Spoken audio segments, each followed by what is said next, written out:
Hi everybody, this is Saad for the Sad Truth. The teaser image that I've chosen for today's clip is titled "The Sleep of Reason Produces Monsters." It's a beautiful title because it perfectly captures how shoddy reasoning can lead us down some very ugly paths, as is manifested in today's world when navigating through all sorts of geopolitical realities. People who engage in shoddy reasoning arrive at profoundly incorrect conclusions. So some of you might remember that a few months ago I posted a clip of a game that I coined 6 Degrees of Noam Chomsky Thinking. In that particular instantiation of shoddy reasoning, what you basically have is any calamity around the world can ultimately be linked back to your favorite culprit and villain, in this case, the US industrial military complex. But that type of thinking doesn't just manifest itself within the deep recesses of the delusional mind of Noam Chomsky. It also manifests itself in many, many places around the world where every calamity is blamed on the evil Jews. And so, if a shark attacks tourists uh, in Sharm el Sheikh in Egypt, well, then there'll be a press release whereby somebody will argue that those sharks were trained by the evil Jews to harm the Egyptian economy. You can actually go to a site where they've listed a bunch of animals that have been trained by the evil Jews. 9/11, of course, it's a grand Jewish conspiracy. Uh, ISIS is really a Jewish conspiracy to make another religion look bad. And so every possible imaginable calamity in the world is easily then blamed on the Jews. So rather than having the US industrial military complex being the culprit of everything, we can just very quickly blame everything on the Jews.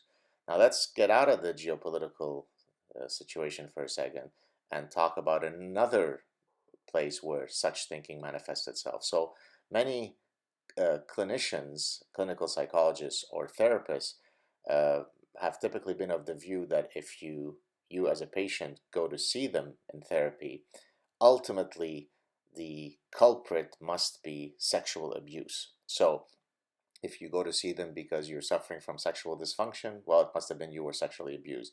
If it's because you have low self-confidence, well, it must be because you were sexually abused. If you're having marital problems, well, it must be because you were sexually abused.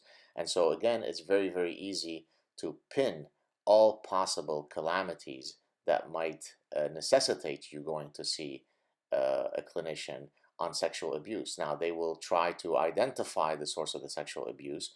If you claim clearly that you were never sexually abused, well, obviously you must have been lying or you're repressing it. Now, they'll then use hypnosis to try to elicit that repressed memory. And if they can't find it, then you've got some clinicians that say, oh, but that's because you were sexually abused in a, wait for it, wait for it, previous life. So, yes, today you might be John Smith, but when you were Queen Cleopatra in a previous life, maybe she was sexually abused in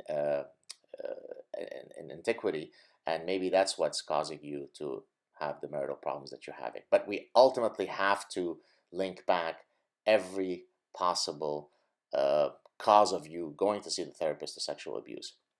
Now, why did I get motivated to do today's clip is because I saw on some of my social portals and other sources where people are blaming the current Syrian debacle on there you have it, the next villain, climate change. Okay. Now, in some profoundly trivial way, I mean, yes, the climate matters in the same way that, if oxygen didn't exist, well, then, ISIS couldn't exist. And so, in some sense, oxygen is to be blamed for ISIS. The sun rays are to be blamed for ISIS. In the grand scheme of the factors that are associated to the Syrian war, climate change, I promise you, if we ran an empirical analysis, would have either zero or next to zero in terms of its explanatory power of the Syrian and slash ISIS crisis.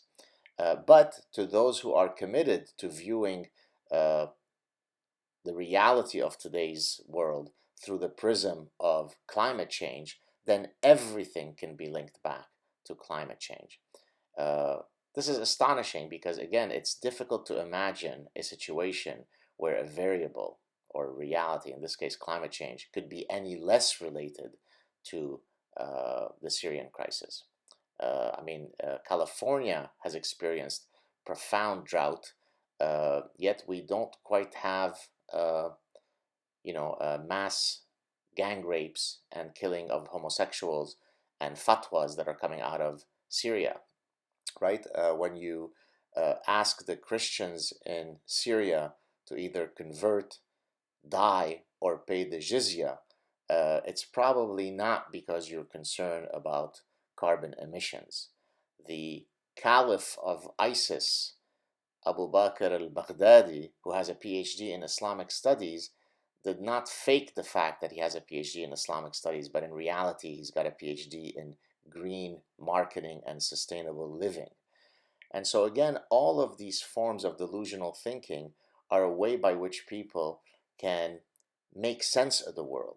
There is this one predominant villain that explains all of the nastiness in the world.